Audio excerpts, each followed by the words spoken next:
अष्टावक्र गीता उपदेश संख्या AG5। मुनि अष्टावक्र राजा जनक को यह गहन सत्य बताते हैं कि जैसे शुद्ध सोने का वास्तविक स्वरूप किसी आभूषण के आकार से नहीं बदलता, वैसे ही आत्मा भी किसी दृश्य या परिवर्तन से प्रभावित नहीं होती।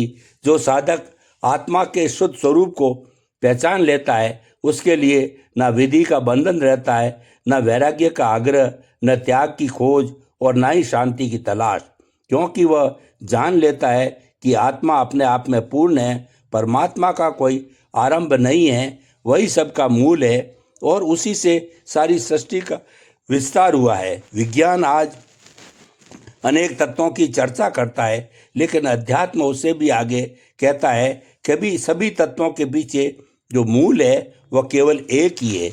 योग कहता है कि ये पूरा जगत इसी एक सत्ता की झलक है, उसी की अभिव्यक्ति और उसी का विस्तार। मुनि अष्टावक्र समझाते हैं कि यह सृष्टि किसी कारण या उद्देश्य से बनाई गई नहीं है, यह उस अनंत और सहज शक्ति का स्वतः प्रवाह है जो अपने आप प्रकट हो रही है। केवल अज्ञान में डूबे लोग ही इसके पीछे कोई तर्क या योजना खोजते हैं।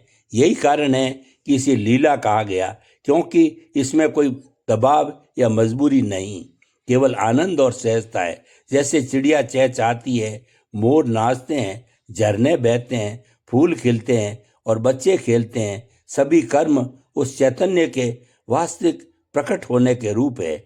इसमें परमात्मा की कोई इच्छा या योजना नहीं है, यह केवल अपनी अनुभूति का स्वतः प्रकट होना है। फिर भी मूढ़ लोग इसे सीमित अर्थ देने लगते हैं और कहते हैं कि परमात्मा ने यह संसार इसलिए बनाया ताकि मनुष्य मुक्त हो सके, जबकि सत्य है कि सृष्टि अपने आप में पूर्ण और स्वतः स्फुरित है।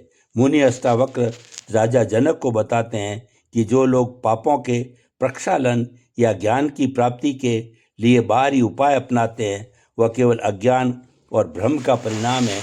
उनका मस्तिष्क विकृत दृष्टि से प्रभावित होता है और यही मूढ़ता उन्हें अनेक रीतियों और कर्मों में उलझा देती है। वे संसार से वैराग्य अपनाकर घर गृहस्थ, धन दौलत और भौतिक सुख त्याग देते हैं, यह सोचकर कि इनका त्याग उन्हें किसी उच्च स्थान या स्वर्ग की ओर ले जाएगा। पर कुछ लोग मृत्यु के समय दान या अन्य कर्म करते हैं ताकि उनकी वस्तुएं आत्मा के साथ चलती रहे, जबकि कुछ अधिक विवेकी लोग इसे पहले ही संजो लेते हैं। अष्टावक्र कहते हैं यह सब बाहरी उपाय केवल भ्रम है। असली मुक्ति और ज्ञान का स्रोत भीतर ही है, जो अज्ञान के पर्दे को हटाकर स्वयं का शुद्ध अनुभव कराता है। मुनि अष्टावक्र स्पष्ट करते हैं कि जो लोग मृत्यु के समीप अपनी वस्तुएं या कर्म संजोकर उन्हें आत्मा के साथ जोड़ने की कोशिश करते हैं, वह केवल अज्ञान और भ्रम है। असली ज्ञानी इन बाहरी दृश्य भावों में नहीं उलझता, वह सीधे उस शुद्ध और अनमोल आत्मा का अनुभव करता है जो सभी रूपों और बदलावों से परे हैं। इसके लिए कोई विधि और वैराग्य या त्याग आवश्यक नहीं होता और वह स्वयं में पूर्ण, शांत और सहज अवस्था में रहता है। शांति पाने के लिए प्रयास करना उसके लिए अनावश्यक है।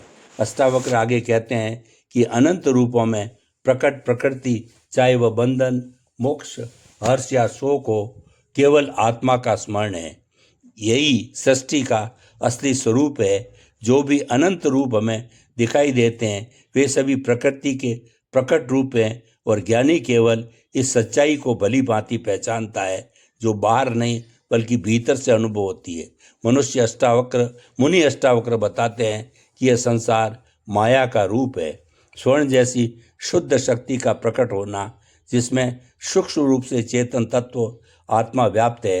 अज्ञानियों को केवल स्थूल और भौतिक रूप दिखाई देते हैं और इसी में वे फंस जाते हैं। यही उनका बंधन है, उनका भ्रम है। किंतु ज्ञानी इसे केवल माया के रूप में देखता है और उसकी वास्तविकता कारण और आत्मा के साथ अपनी स्थिति में स्थिर रहता है। उसके लिए प्रकृति कभी बंधन नहीं बनती, और जब बंधन ही नहीं है तो मोक्ष का प्रश्न ही कहाँ उठता है।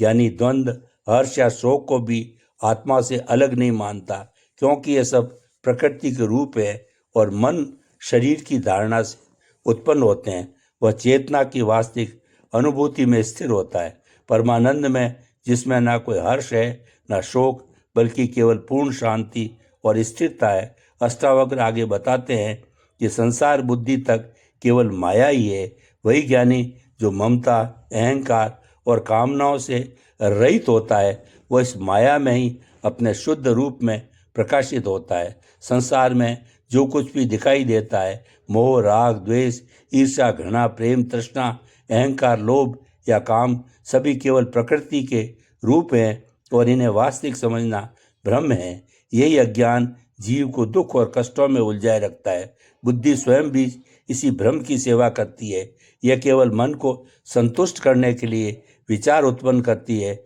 और अच्छे बुरे, सत्य असत्य का भेद करती है। अष्टावक्र कहते हैं, बुद्धि केवल मन की चतुर सेवक है और जो इसे परे देख सके वही वास्तविक मुक्ति और शांति का अनुभव करता है। अष्टावक्र स्पष्ट करते हैं कि बुद्धि तक संसार केवल माया है, यहाँ कहीं भी सच्चाई नहीं है। सच्चाई केवल आत्मा है और जो ज्ञानी इसे पहचान लेता है वह ममता, अहंकार और कामनाओं से मुक्त हो जाता है।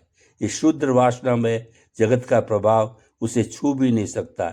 ऐसे ज्ञानी में ही असली शोभा और स्थिरता होती है, जबकि अज्ञानी इसी प्रकृति जन्य सृष्टि में फंसा रहता है, अपने छोटे मोटे अहंकार और इच्छाओं में उलझा रहता है। इसलिए उसकी शोभा क्षीण और शुद्र होती है।